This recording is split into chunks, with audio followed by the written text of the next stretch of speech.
Jumpa lagi para sahabatku terkasih dimanapun berada, semoga kita semua dalam keadaan baik dan sehat. Para sahabatku terkasih, sesi ini saya mengajak kita dengan satu judul, Protestan Radikal selalu menyerukan debat antara pastor dengan pendeta. Para sahabatku terkasih dimanapun berada, apa yang kita lihat di judul ini selalu muncul di kolom komentar pada video-video saya. Ketika di sana saya membahas tentang ajaran iman gereja Katolik, lalu begitu banyak komentar yang muncul. Kemudian ada di sana mengatakan kalau boleh dilakukanlah debat antara pastor dengan pendeta untuk mengetahui siapa yang lebih hebat. Jadi kehidupan beragama menurut mereka Protestan radikal ini, kehidupan beragama itu diukur melalui sebuah debat. Itulah yang mereka lakukan. Maka seruan tentang hal ini selalu saja muncul di kolom komentar pada video-video saya. Dan saya pernah menanggapi ini. Jadi kalau para sahabatku terkasih ingin mengetahui tentang tanggapan saya tentang hal ini, saya pernah bahas juga membawakan dalam video saya sebelumnya. Para sahabatku terkasih, saya pernah katakan dalam video itu bahwa agama itu bukan untuk diperdebatkan. Karena apa? Agama A memiliki ajaran yang berbeda dengan agama B. Kalau berbeda ajarannya, apa yang mau diperdebatkan? Berbeda dengan sesuatu hal yang ada dalam kenyataan hidup kita sehari-hari. Itu boleh-boleh saja diperdebatkan. Tapi tentang agama, agama bukan untuk diperdebatkan. Mereka ini tentunya belum mengerti tentang apa itu debat. Maka selalu saja muncul komentar di kolom komentar video-video saya mengajak untuk berdebat. Para sahabatku terkasih, di sini saya mau mengangkat apa itu debat. Kemudian nanti saya akan mengangkat juga mengapa ada orang yang selalu punya keinginan untuk berdebat, alias mau berdebat tanpa henti. Supaya ini bisa menyadarkan mereka bahwa ternyata agama yang satu dengan agama yang lain yang memiliki ajaran yang berbeda-beda itu untuk diimani, bukan untuk diperdebatkan. Kalimat ini sangat jelas para sahabatku terkasih. Jika kita memiliki pemahaman, pemikiran, analogi yang baik dan benar, kita dapat dengan mudah memahami kalimat saya ini. Para sahabatku terkasih, pertama kita lihat dulu pengertian tentang debat atau apa itu debat.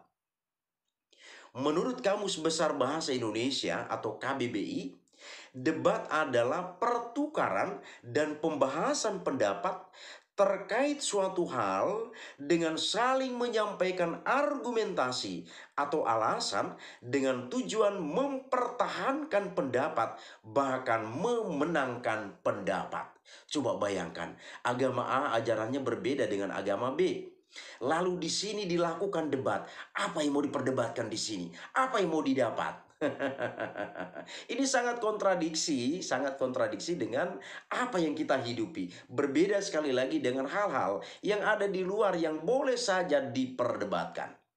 Secara umum, debat dapat dipahami sebagai strategi dalam adu pendapat atau argumen dengan tujuan pendapat kita bisa mematahkan pendapat lawan. Begitupun sebaliknya, pendapat kita dapat dipatahkan oleh orang lain. Inilah yang disebut dengan debat. Ada juga yang menyebut debat adalah aktivitas mengajukan usul dan mempertahankan usul tersebut. Para sahabatku terkasih, berikut kita lihat pengertian debat menurut beberapa ahli. Pertama, menurut Wusu Henricus, debat merupakan adu argumen antara individu atau kelompok dengan tujuan mencapai sebuah kemenangan satu pihak. Pada intinya, debat bertujuan untuk mempertahankan pendapat dan alasan seseorang agar diikuti oleh lawan debat. Kemudian pengikut, demikian juga orang lain. Jadi ketika kita memenangkan debat itu, maka orang tinggal mengikuti pendapat kita itu. Kalau kita hubungkan dengan berdebat antar agama, Kalau di sana orang yang lawan debatnya itu tidak bisa menjawab pertanyaan, berarti agamanya tinggal mengikuti ajaran agama orang yang menang dalam debat itu. Ini analogi yang sangat rancu, yang kacau ini, yang kacau. Maka saya katakan tadi, kalau kita punya analogi yang baik, kita bisa memahami ini dengan baik dan benar juga.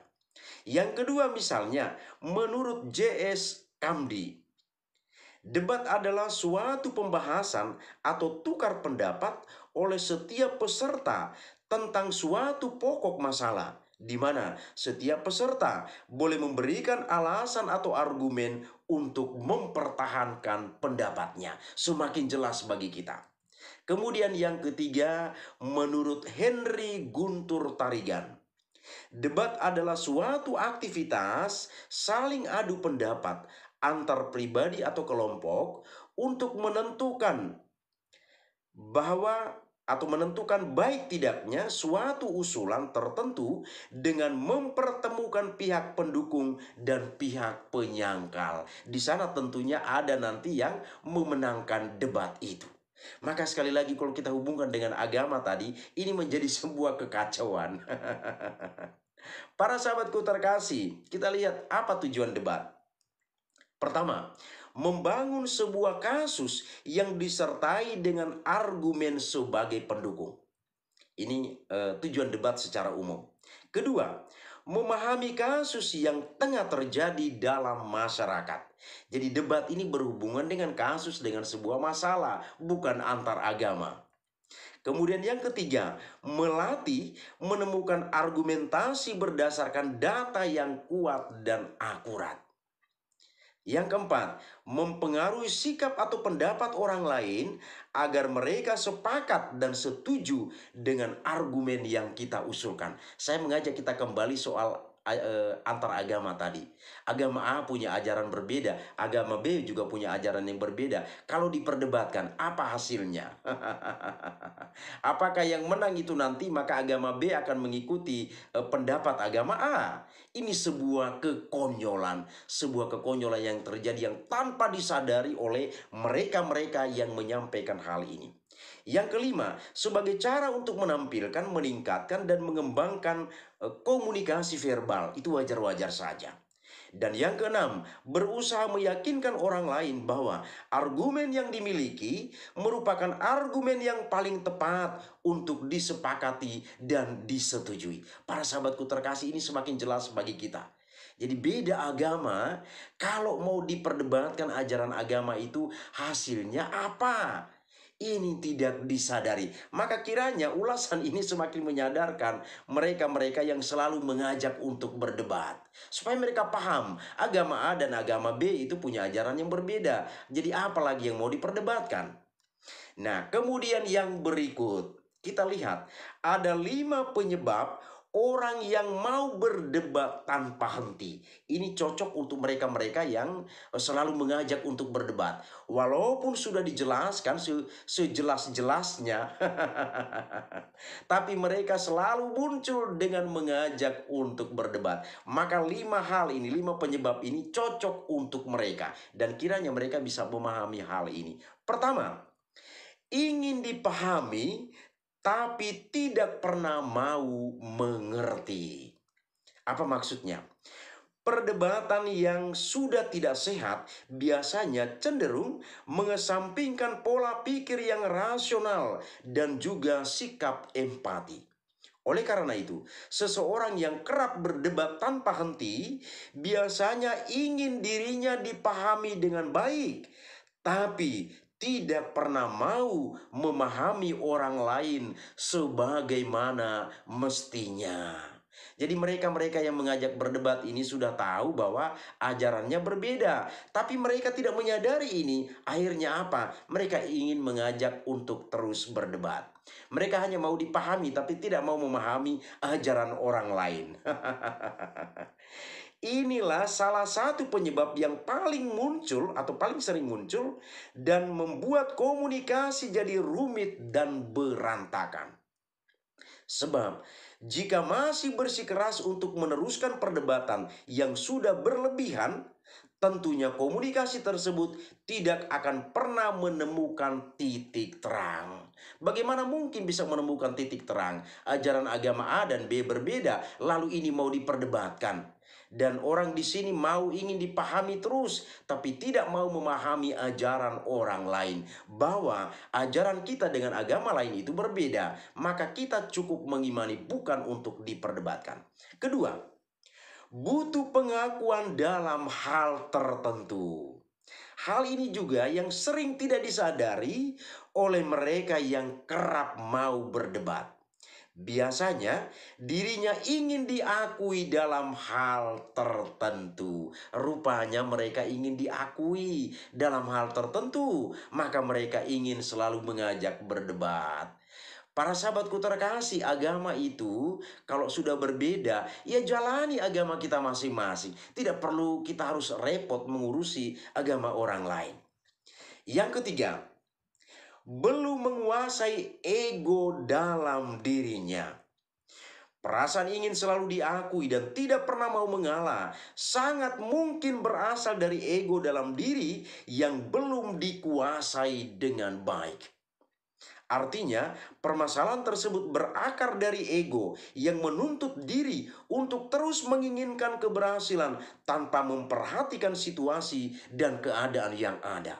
Bayangkan saja tadi agama kita berbeda, ajarannya berbeda, lalu kita ingin mau menguasai agama orang lain. Ini kan sebuah kekonyolan.